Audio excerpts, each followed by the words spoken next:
کافی ہے میرے لیے اللہ وہ بہترین کارساز ہے، اللہ رب العزت کی عظمت اور بڑائی بیان کرنی ہے۔ اس کے بعد نبی علیہ السلام نے فرمایا جتنا ہو سکے مجھ پر درود پاک پڑھو۔ اب 3 مرتبہ کم از کم ہے، 3 دفعہ پڑھنا ہے تو درود ابراہیمی پڑھنا ہے، اور زیادہ دفعہ پڑھنا ہے تو پھر جتنے بجے آپ چاہے پڑھیے، اور جتنا آپ چاہے پڑھیے۔ میں کمنٹ دیکھیے اس کے ساتھ میں رپلائی کر دیا، جتنی دفعہ آپ چاہیے آقا پاک صلی اللہ علیہ وسلم پر درود پاک پڑھیے، کم از کم مقدار 3 دفعہ ہے۔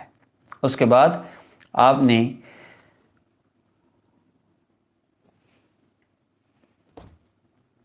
دعا کرنی ہے، کم از کم 5 سے 10 منٹ دعا۔ رمضان میں تو کم از کم 5 سے 10 منٹ دعا تو کم از کم ہونی چاہیے۔ جتنے احسانات اللہ رب العزت نے آپ پر کیے ہیں آپ ان کو بیان کیجئے۔ اللہ آپ نے یہ احسان فرمایا، آپ کا لاکھ لاکھ شکر ہے۔ آپ نے ہمیں رمضان کی نعمت سے نواز دیا، آپ کا لاکھ لاکھ شکر ہے۔ پیارے اللہ، آپ نے ہمیں جتنی نعمتیں عطا فرمائی ہیں آپ ان کا شکر ادا کرتے جائیے۔ پھر اللہ رب العزت سے دعا کیجئے، پیارے اللہ آپ نے اتنے احسانات فرمائے ہیں، ایک احسان اور فرما دیجئے، میرا یہ مسئلہ ہے، میری یہ پریشانی ہے، پیارے اللہ اس کو حل فرما دیجئے۔ اب اللہ رب العزت سے اپنے مسئلہ کے حل کے لیے مانگنا ہے، اور ذکر کی کم از کم مقدار 11 مرتبہ ہے۔ کم از کم مقدار 3 بھی ہو سکتی ہے، لیکن 11 مرتبہ کوشش کریں، اور 33 مرتبہ ہو جائے تو بہت بہتر ہے، اور 70 مرتبہ ہو جائے تو اس سے بھی بہتر ہے۔ لیکن میں یہ ریکمینڈ کرتا ہوں، میں لمبے لمبے وظیفے نہ کرنے کو کہتا ہوں، بلکہ میں عرض کرتا ہوں کہ وظیفے کرنا، وظائف کو اپنے مسائل کا حل سمجھنا غلط ہے۔ جس طرح میڈیسن کھانے سے آپ سمجھتے ہیں کہ مجھے صحت ملے گی، تو یہ غلط ہے۔ آپ نے میڈیسن سبب کے طور پہ استعمال کرنی ہے، شفا آپ کو اللہ نے دینی ہے۔ اسی طرح وظیفے کرنے، اس کا مقصود، وظائف کا مقصود ہے اللہ رب العزت کو پکارنا۔ حسبنا اللہ و نعم الوکیل۔ آپ یوں سمجھے آپ ایک بادشاہ کے دربار پہ حاضر ہیں اور دروازے پر دستک دے رہے ہیں، اس کو پکار رہے ہیں۔ تو میں یہ کہتا ہوں کاؤنٹنگ نہ دیکھا کریں، کتنی دفعہ پڑھنا ہے، کب پڑھنا ہے، کیا پڑھنا ہے، یہ نہ دیکھا کریں، بلکہ آپ صرف یہ کیا کریں، آپ اللہ رب العزت کو پکارا کریں، بار بار پکارا کریں، اتنی دفعہ پکارا کریں کہ آپ کے دل کی کیفیت بدل جائے۔ اللہ کو پکارتے پکارتے آنکھوں میں آنسو آ جائیں، دل کی کیفیت بدل جائے، آپ اس وقت اللہ سے دعا کر لیجیے، اس وقت اللہ رب العزت سے مانگ لیجیے۔ بس یہ اصل کام ہے۔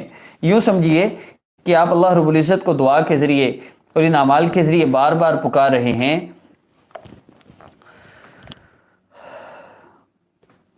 اللہ رب العزت کو بار بار آپ جو پکار رہے ہیں، تو اس سے بیسیکلی کیا ہوتا ہے، جب آپ کے دل کی کیفیت بدلتی ہے تو یہ ایک موقع ہے۔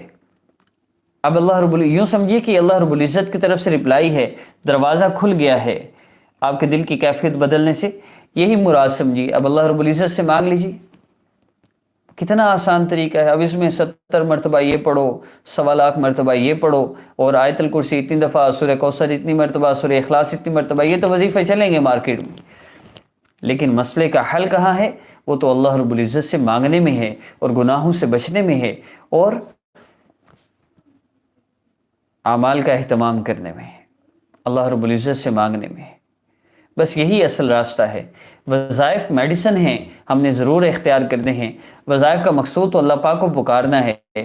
دروازے پہ دستک دے رہے ہیں، دروازہ کھل گیا اور آپ واپس چلے آئے، نہیں، دروازہ کھل گیا، اب دل کی کیفیت بدلی، اب دعا کرنی ہے۔ دعا اصل ہے، یاد رکھیے گا، ہم نے دعا کا اہتمام کرنا ہے۔ تو نمبر 1، اللہ رب العزت کے اسماء مبارکہ، وہ میں نے پہلے بتائے، وہ کس عمل میں بتائے، جو پہلے عمل، پچھلا جو وظیفہ بتایا گیا تھا اس کی ترتیب میں۔ پہلے دن آپ نے یکم رمضان کو حسبنا اللہ و نعم الوکیل پڑھنا ہے، تب تک جب تک آپ کے دل کی کیفیت نہ بدلے۔ جب دل کی کیفیت بدلے پھر آپ وظیفہ کر لیں، آپ دعا کر لیں۔ دعا کم از کم 5 سے 10 منٹ دعا کریں، اس کے بعد آخر میں آپ پھر 3 مرتبہ درود ابراہیمی پڑھ لیجئے۔ یہ پہلے دن کا عمل ہوا۔ یاد رکھیے، لمبے لمبے وظیفے کرنا، یہ روزانہ سورہ بقرہ پڑھنا، یہ بعض اوقات نقصان دہ ہوتا ہے۔ قرآن پاک کی تلاوت کریں، پہلے پارے سے لے کے آخری پارے تک مستقل تلاوت کریں، لیکن صرف صورتیں پڑھنا اور ان کو مستقل پڑھنا اور وظیفے کے طور پہ بار بار اور 2 بار 4 بار 6 بار 8 بار یہ نہیں کرنا چاہیے۔ آپ اس کی بجائے پہلے پارے سے آخری پارے تک تلاوت کریں، وہ زیادہ بہتر ہے، اور اس سے آپ کو فائدہ ہوگا۔ یہ وظیفہ ہے، اس میں اگر دنیا کے کسی مقصد کے لیے آپ کرتے ہیں تو آپ کو اجر بھی نہیں ملتا. ہاں آخرت کے لیے قرآن پاک کی تلاوت کی نیت سے کریں گے تو اجر بھی ملے گا، مسئلے بھی حل ہوں گے. تو اس کا خاص طور پہ آپ نے اہتمام کرنا ہے. دوسرے دن کے عمل میں آپ نے اللہ رب العزت کے دو اسماء مبارکہ یا سلام یا اللہ جل جلالہ، یا مؤمن یا اللہ جل جلالہ، آپ نے ان دو اسماء مبارکہ کو پڑھنے ہیں، اور پھر اسی ترتیب سے دعا اور درود پاک. تیسرے دن یعنی 3 رمضان کو آپ نے یا مہیمن یا مؤمن،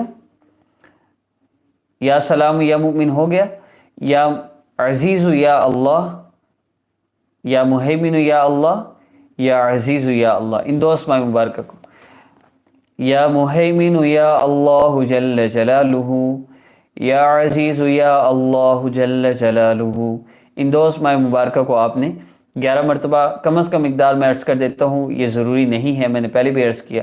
جب آپ کے دل کی کیفیت بدلے، میں پھر عرض کر دیتا ہوں، پہلے 1 رمضان کو آپ نے حسبنا اللہ و نعم الوکیل پڑھنا ہے تب تک جب تک آپ کے دل کی کیفیت بدل جائے.